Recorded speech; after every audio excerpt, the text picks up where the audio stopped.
Right. And I think what President Trump's argument is that if these people nonetheless are supposed to be our friends and our allies, put NATO aside, he thinks of them as our friends. If during our time... Wait, does Trump think of them as our friends? I think the United States as a whole... He leaked text with the Prime Minister of Norway? I think the United States as a whole does. I think President Trump personally thinks that our allies probably need to be... maybe he treats them like enemies, and he treats Russia like allies. By force, if necessary. He threatened to take property from one of our allies. The funniest part about it is none of our allies could do a damn thing about it if he actually took Greenland. You know what? Right then, let's talk about the absolute circus that is American foreign policy right now. Because, and I cannot stress this enough, we are watching history unfold in the worst possible way. Trump's back in the White House, and somehow we've ended up in a full-blown conflict with Iran. Airstrikes, retaliation, oil prices through the roof, gas over $4 a gallon. And the man who promised America first has managed to isolate America from basically everyone. I'm going to walk through this mess with you because the gap between what was promised to that MAGA base and what's actually happening on the ground, it's staggering. We're talking shattered alliances and economic chaos and a world watching America spiral. If you're not subscribed yet, hit that button because this is going to be a ride. Iran enters its fourth week. The pressure is mounting on Donald Trump economically, politically, domestically, and globally. Thousands more U.S. Marines and sailors are heading toward the Middle East in what is likely to be a treacherous mission. The president faces the danger of losing control of the war after Israel struck a gas field that he claimed he wasn't aware of. He's facing tensions with allies after he says that they refused his help in the war. He's facing rising gas prices at home, along with higher inflation and lower markets. He's asking for money for a war that is not popular with Americans and a price tag not popular with Republicans. He's facing criticism from many of his own supporters for what they say are broken promises. And all of this is coming as primaries and campaigns are heating up for the midterm elections. This is a Trump administration that is in a perilous moment, whether you agree or disagree with this war. Their decisions from this point forward could really matter not just for how the war progresses, but also the politics of it for the Republicans this year in the midterms. Oh, we're talking not about the midterms. We're talking about history. This is an epochal war. On the other side of it, we don't know what that looks like. But it will not be the world that existed on February 27th. An entire new world exists for us after this. And the president seems as calm and at peace and steadfast and resolute as I have ever seen him, including with tariffs. How he responded when he introduced those tariffs on Liberation Day in 2025 was very erratic. And he was easily moved by the polls and by pressure from Republicans and pressure from the markets. You think so? Oh yeah, he responded to the markets within weeks. The markets have been moving here in ways that the president has not reacted to. Okay, all right. Well, we'll agree to disagree on that one. I'm not sure that he. I think he tried to stick by his guns on a lot of the tariffs, for example. But on this, I mean, you're right. It's going to be incredibly significant what he does. But every day we're getting a different story from Donald Trump about what he is doing.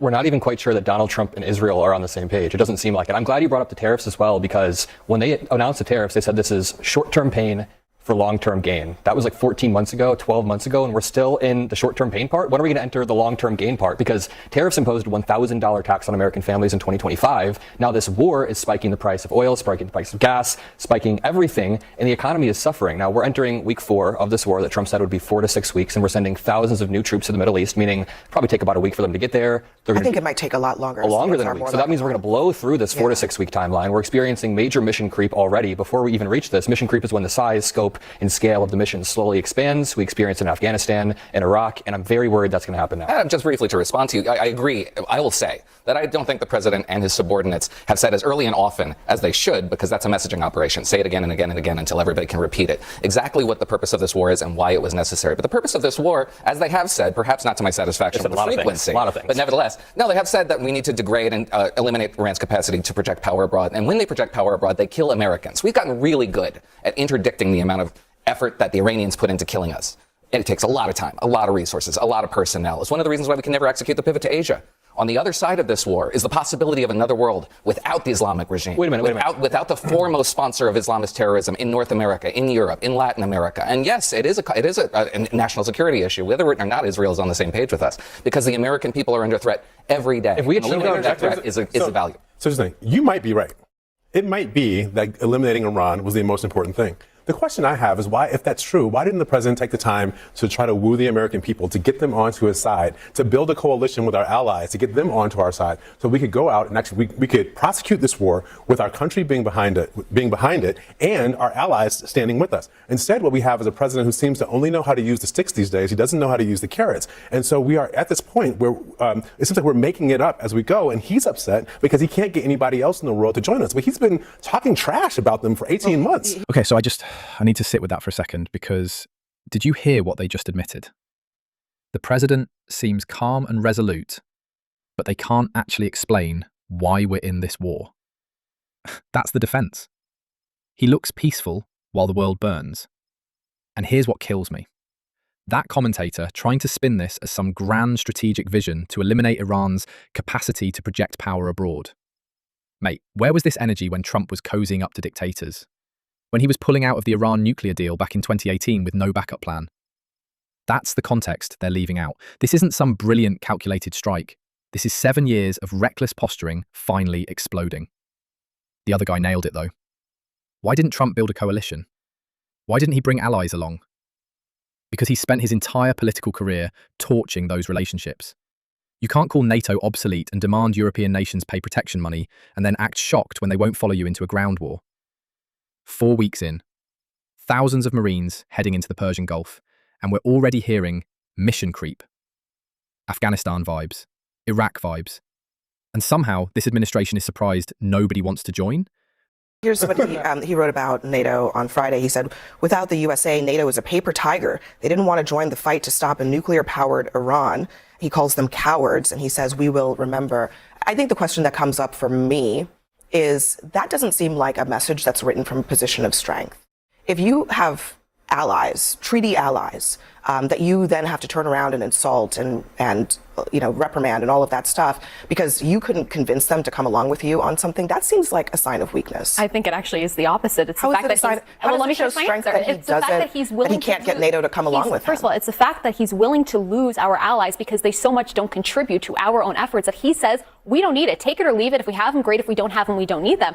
Second of all, when it comes to NATO, this is an organization that had never funded appropriately their own share of the burden. And they have been pissed at Donald Trump since the day he came down that escalator because he has wanted them to pay for their fair share. Last but not least, look, the Strait of Hormuz is not just beneficial to the United States, okay? Europe is also benefiting from it, right? Sulfur travels through that Strait of Hormuz. That sulfur then goes to Africa for farming. It goes to Europe for farming. They also need to hope and pray that that thing can open. So the fact that right now the United States has done a lot of the bulk work and is saying, can you guys now come and step up because you are our allies? Should you not help us when we need some help? We're doing the bulk work of a war that we started? But we're We started not a war picking sides. because Iran started a war 47 years ago. We're finishing the war. Wait, we But started. we're not picking sides for backyard soccer here, right? What we're doing is we're trying to figure out. No, hold on. Did he just say it's a sign of strength that Trump is willing to lose allies? I'm sorry. What universe are we operating in here? Let me get this straight. The argument is that alienating NATO is somehow tough guy behaviour because we don't need them. That's not strength. That's a man who burned every bridge and is now pretending he wanted to swim.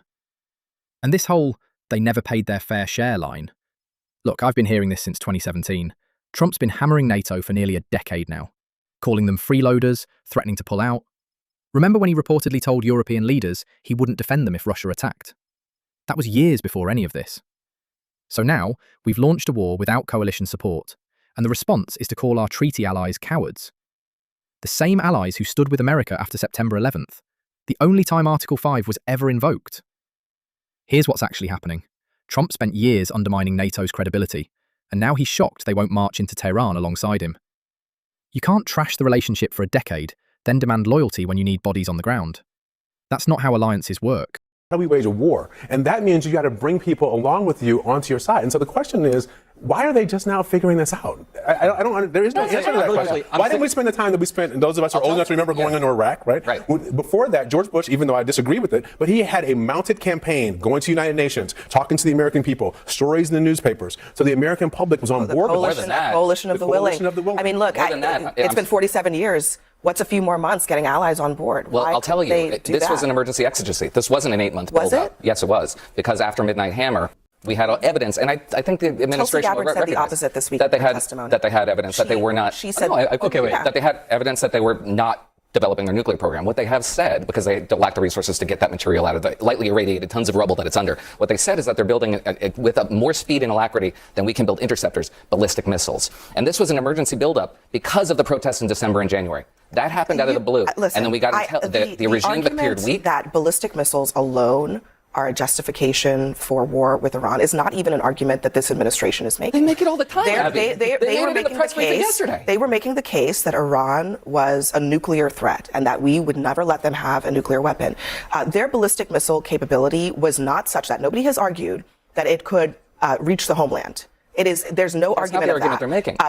Israel has been and remains in the zone of danger, but I guess I don't know that if you were to take that to the American people and say, Iran was building conventional weapons, ballistic missiles, and we need to go to war with them for the first time in 47 years, I'm not sure that would be a winning argument, which is why they weren't making it. They started making it again. Right before the war, but during the war and afterwards. And the argument is very clear that this is a missile capability that will deny us access so that we can't do another Midnight Hammer without experiencing unacceptable losses and maybe not achieving our mission results. The reason why this happened in 2 months is because we had a window of opportunity. The intelligence was there to hit their leadership, and we decimated their leadership. The regime was weaker than it had ever been, experiencing the worst protests they had ever seen. It wasn't an 8-month buildup, and it's looking like an exigency, an emergency contingency operation, because that is what it is. The contradictions here are endless. So in one breath, this is a 47-year war. It's been going on for 47 years. In the next breath, there was an imminent threat coming from Iran. And then the next breath, we were just trying to defang their nuclear capabilities. And then one person will say, we did defang the Iranian regime. But then Trump is now mobilizing thousands of more troops. So obviously this is going to be elongated and continue to happen.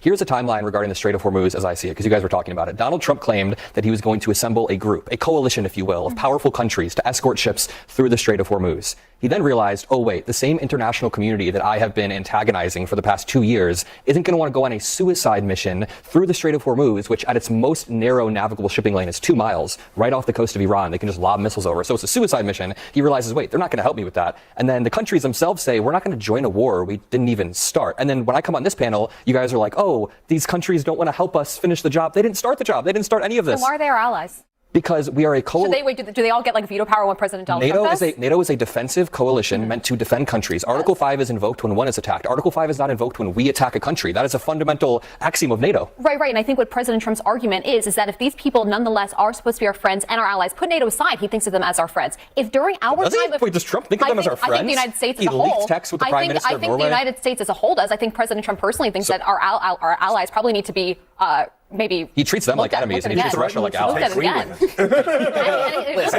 By force, if necessary. We threaten to take property from one of our allies. The funniest part about it is none of our allies could do a damn thing about it if he actually took Greenland. You know what? Here's the thing. This is a question. This is genuinely unbelievable. The mental gymnastics happening on that panel right now. I need a moment. So let me add something here that the clip doesn't touch on. That man defending the emergency-exigency narrative, he's conveniently ignoring that Trump's own intelligence chief, Tulsi Gabbard, reportedly said there was evidence Iran was not actively developing their nuclear program. His own appointee. And they're still spinning this as urgent? But here's where it gets properly absurd. The argument has shifted to, our allies should help us finish the job they didn't start. And then someone correctly points out, they didn't start the job. That's the whole point. You cannot. Look, I've covered American politics long enough to know this playbook. When the justification falls apart, you blame everyone else. NATO won't help? They're bad allies. Coalition won't form? They're ungrateful. The international community balks? They don't understand strength. And with midterms looming in November, this administration needs someone to blame. Because $4 per gallon petrol prices and potential ground operations on Karg Island aren't exactly winning talking points. The MAGA logic essentially demands allies follow America into any conflict, while simultaneously treating those allies like adversaries. Remember the Greenland threats? That wasn't ancient history. That was this administration. You cannot have it both ways. This is not a question of, if it were just a question of who's stronger and who's not, then what would be the point of alliances? But it is a question of leadership. And again, as we were talking earlier about, the president's inability to actually develop a coalition for something that presumptively is in the global interest, that seems to me like the clearest sign of the weaknesses of their ability to convince not just us in the layman world, but these are other countries they can share intelligence with of the actual objectives of this conflict. Yeah, I actually don't begrudge any European power that's a little miffed at how they've been treated over the last year, especially since they've been hearing from the Pentagon NATO should be an in-theater operation. The alliance should be acting in Europe's interest and only in Europe, and then all of a sudden the administration comes around and says, hey, why don't you help us Go to the Middle in East West again. Asia? At the same time, however, we need their ships as escorts, not to conduct combat operations, to just be there. We have an ally that in this fight, which is the most capable, it's the most capable combat operator. It's not a suicide mission. We got to leave it there. And there it is. Right there at the end. We need their ships as escorts. It's not a suicide mission. That's the quiet part out loud, isn't it? Because here's what nobody wants to say. The Strait of Hormuz. 20% of the world's oil passes through that choke point. 20%. And we're watching an administration gamble with it because they burned every bridge that could have helped secure it properly. Look, I've been watching this unfold for weeks now, and the pattern is undeniable. You alienate allies, you mock coalitions, you call diplomacy weakness. And then when the consequences arrive, when oil hits $4 a gallon and Treasury yields spike to 4.45%, suddenly it's everyone else's fault for not showing up. This isn't strength. This is isolation dressed up in flag-waving rhetoric, and the contrast couldn't be clearer. Actual leadership builds coalitions before the crisis. It doesn't demand loyalty after years of contempt. Pakistan, Turkey, Egypt, Saudi Arabia, they're all meeting right now trying to find diplomatic solutions, while this administration considers seizing an island. So here's what I need from you. Subscribe if you haven't already. Share this with someone who needs to hear it. And if you want to see this broken down even further, there's a video I did recently where Lewis Goodall absolutely dismantles the strategic failures that led us here. It's chef's kiss, honestly. Go watch it. Because this moment matters. And silence isn't an option anymore.